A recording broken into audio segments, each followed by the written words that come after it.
जय माता रानी, जय माँ भवानी। सभी मित्रों को जय करा वीर बजरंगी। हर हर महादेव। ओम ऐं ह्रीं क्लीं चामुंडे विच्चे। दोस्तों, आज एक ऐसी शक्ति के बारे में जानकारी दे रहे हैं, ऐसी विद्या के बारे में जानकारी दे रहे हैं जिससे पूरे जगत में कोई नहीं बच पाया। जहाँ तक के भगवान कृष्ण एकांश अवतार होते हुए भी वो भी नहीं बच पाए उसकी माया से। तो आपको बताऊं, आपको खुद ही पता करना पड़ेगा और वीडियो के लास्ट में आपको मालूम भी पड़ जाएगा कि उस माया का इस समय पर, इस कलिकाल में, कलयुग में इतना तगड़ा प्रभाव है कि बड़े बड़े दिव्य पुरुष भी इस माया से बच नहीं पाए।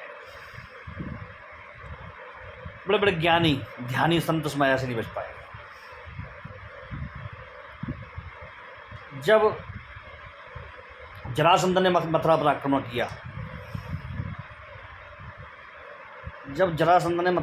किया, तो कृष्ण ने अपनी लीला करते हुए यहाँ से प्रस्थान किया द्वारका की तरफ, और द्वारका नगरी अपनी बसाई स्थापित की। गुजरात सौराष्ट्र में समुद्र किनारे।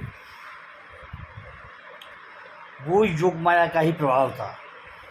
योग माया ने ऐसी स्थिति रच दी कि भगवान कृष्ण को अपने ब्रज क्षेत्र, जो सब उनका सबसे प्रिय क्षेत्र था, वो छोड़ करके वहाँ जाना पड़ा, क्योंकि उनको वो लीला रचनी थी। और वो माया योग माया ने रची। भगवान कृष्ण से पहले उसका जन्म हुआ था, भगवान कृष्ण का जन्म उसके बाद हुआ था।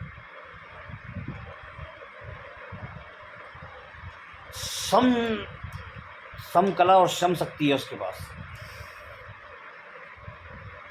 उसने जगत में किसी भी ऋषि मुनि, महात्मा, संत, देवी देवता किसी को नहीं छोड़ा। सब पर अपना प्रभाव रखा।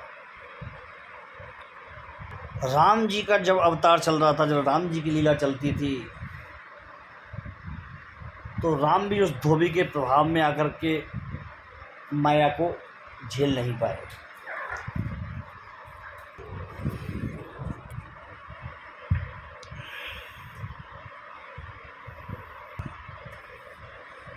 रामायण में जो आपने सारे पात्र देखे हैं, जितने भी पात्र देखे हैं,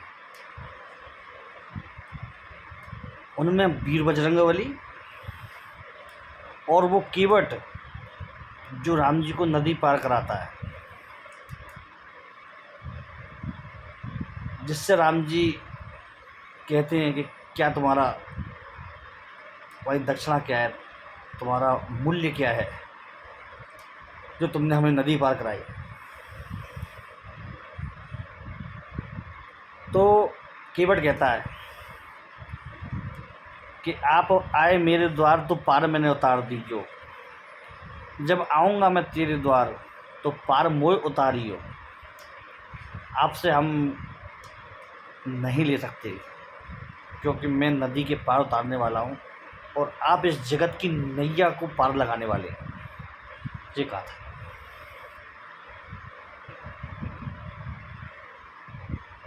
रावण के अब इसमें आपने रामायण में देखा, अब हनुमान जी को कैसे है, रावण कहता है हे कपि, हे बानर,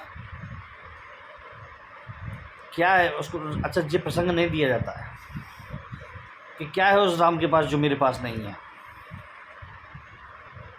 कितना धन है, कितनी दौलत है उसके पास, कितना बाडम्य है जो मेरे पास नहीं है।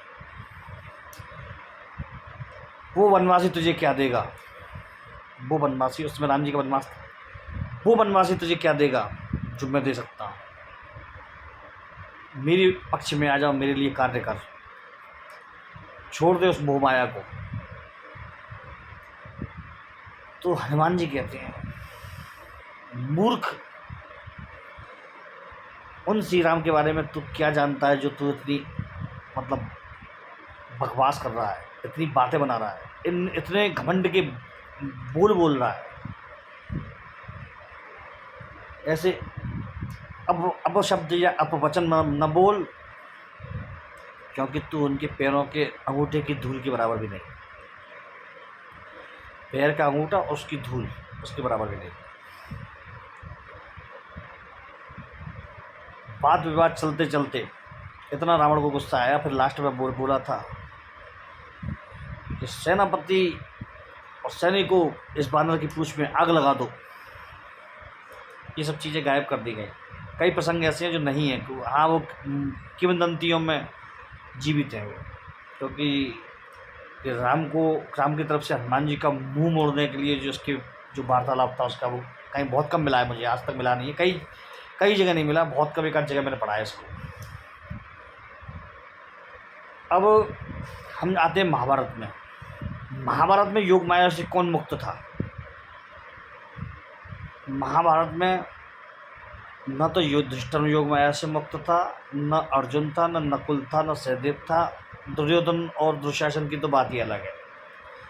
भगवान कृष्ण भी उस योग माया से, आपको पहले बता दिया, मुक्त नहीं थे। अर्जुन भी नहीं था। न कृपाचार्य थे, न द्रोणाचार्य थे, न भीष्म पितामह थे, और न अश्वत्थामा था। कोई माया से मुक्त नहीं था। केवल एक था, बताइए कौन है? बताइए। जिसका अंगूठा मांग लिया था, जिसका अंगूठा मांग लिया था, बस पहचान जाओ, वही माया से मुक्त था। जब उसकी तीरंदाजी देख करके गुरु द्रोणाचार्य के मन में आया कि ये तो मेरे शिष्य अर्जुन से आगे निकल जाएगा, तीरंदाजी में तो उसका कोई जवाब नहीं है। जो बाण जैसे मारता है, जहां मारता वही बाण लगता है, शब्द भेदी बाण।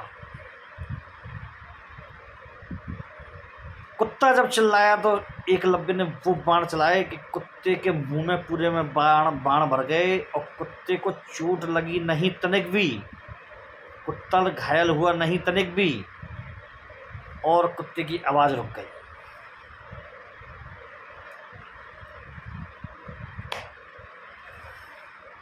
तो ये माया से मुक्त न होने के कारण द्रोणाचार्य ने सोचा कि कुछ ऐसा मांग लूं कि ये मेरे प्रिय शिष्य अर्जुन से पीछे रह जाए तीरंदाजी में।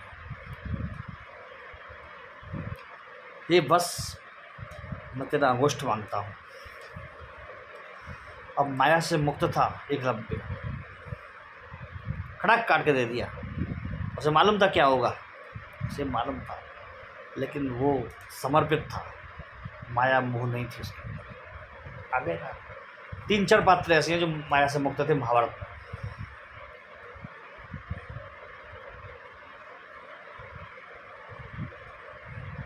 चलिए ठीक है ना मित्रों, तो ये थोड़ी सी, अब यहाँ पर आते हैं हम भगवान कृष्ण की, जो कृष्ण से पहले जिनका जन्म हुआ था, जिसको कंस ने पटका था, लेकिन उसको पटक नहीं पाया था, क्योंकि वो हाथ में से छूट करके ऊपर उड़ गई थी जेल में, और आकाशवाणी उसने की जा करके, हे कंस, तेरा काल आ रहा है, आ गया है, तुझे मारने वाला पैदा हो चुका।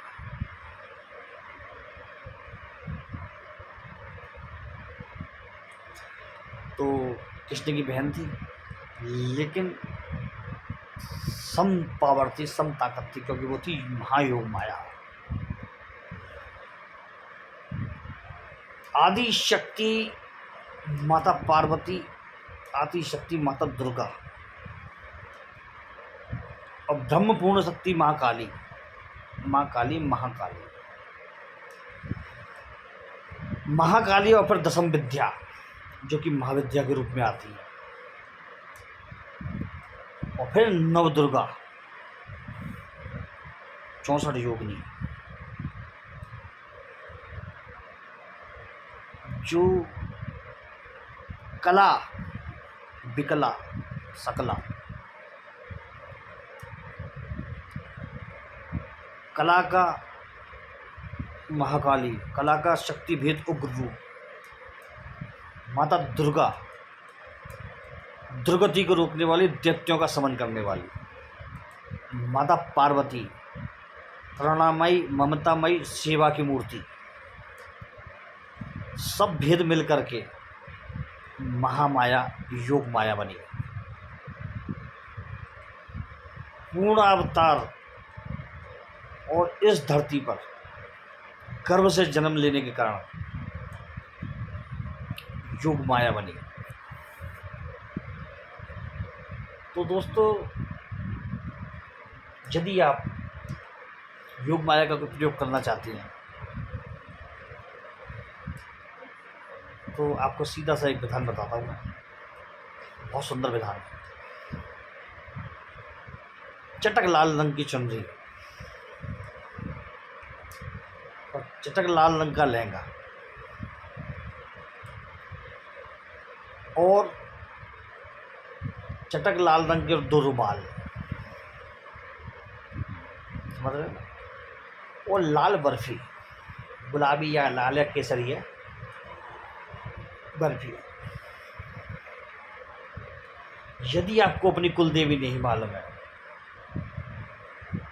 यदि आपको अपनी कुल देवी का पता ज्ञात नहीं है, आपको किसी ने बताया नहीं है, आप इस क्षेत्र में, इस सेवा में क्षेत्र में नहीं रहे, आप पढ़ लिख करके कुछ ऐसी जगह या ऐसी जॉबों पे लग गए जहाँ पर आपको किसी के द्वारा ये बताया नहीं गया कि हमारी कुल देवी भी होती है, हमारे कुल देवता भी होते हैं, हमारे ग्राम देवता भी होते हैं, हमारे स्थान देवता भी होते हैं, हमारे भूमिया बाबा भी होते हैं, हमारे बहुत तरह के देवता होते हैं, पितर देवता भी होते हैं।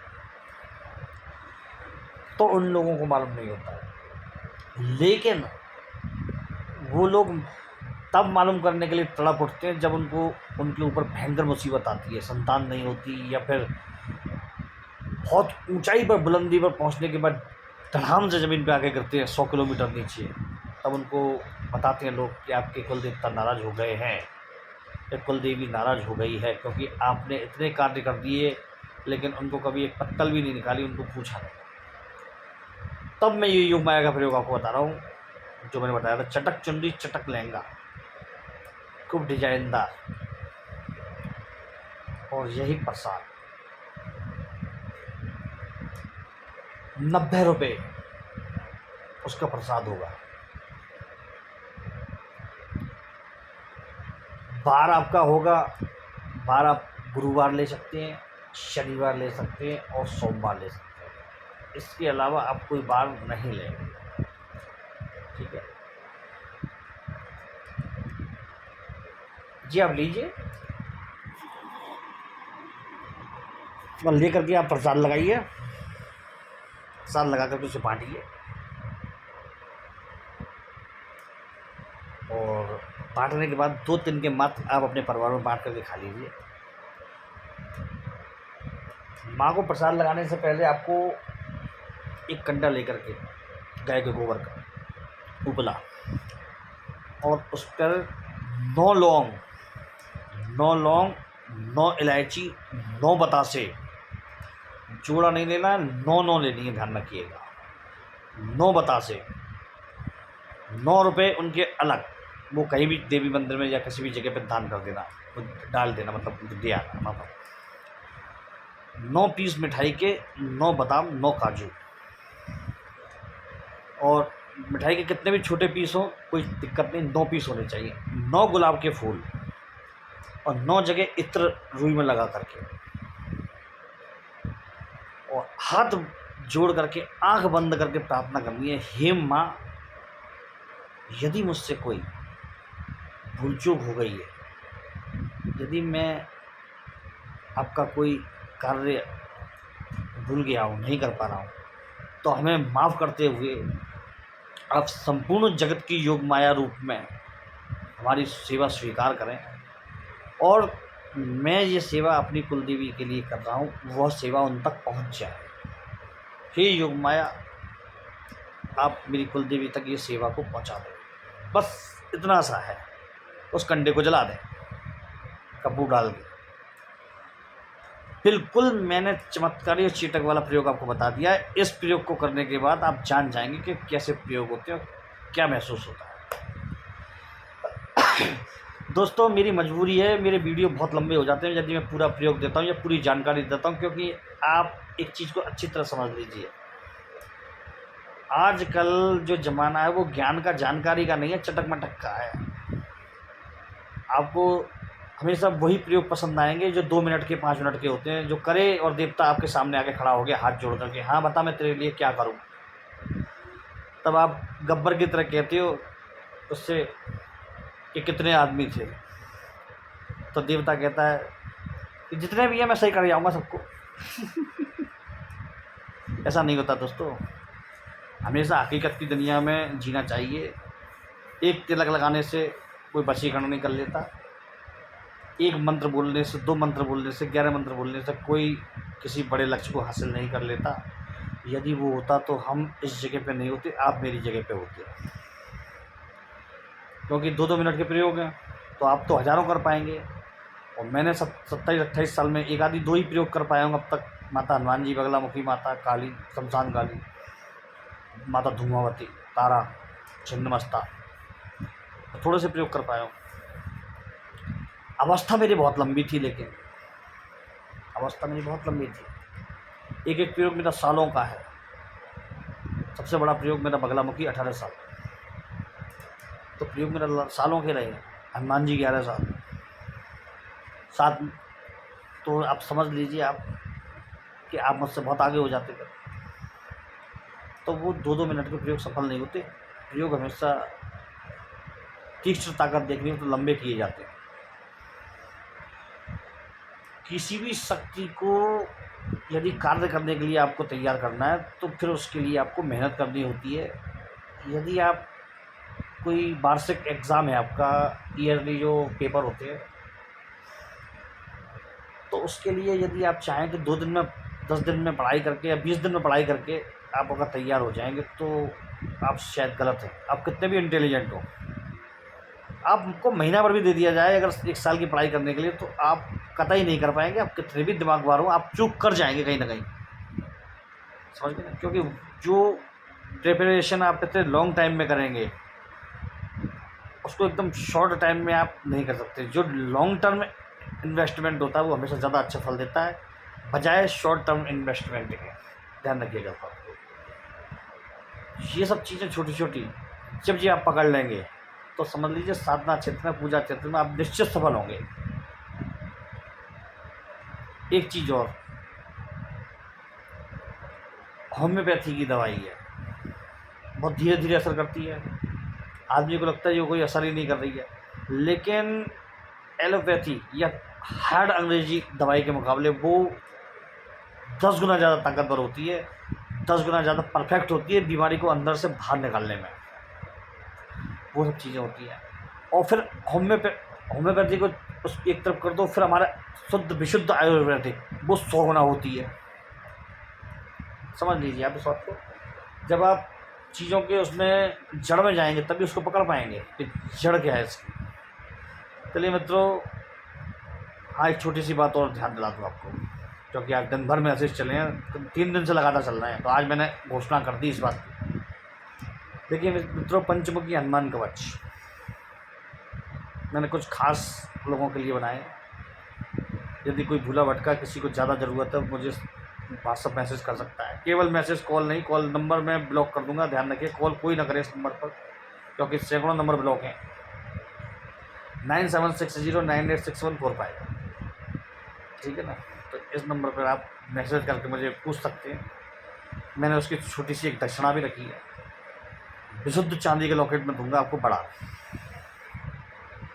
तो नवरात्रि की मेहनत है मेरी उसमें पूरी, क्योंकि कुछ खास लोगों ने कहा था मुझसे, तो मैंने उन्हीं के लिए बनाए थे। 2007-8 में बनाए थे मैंने ये पहले, तब से आज तक मैंने इसको बनाया नहीं। और बना के दिया भी तो 1-2 व्यक्ति को दिया है।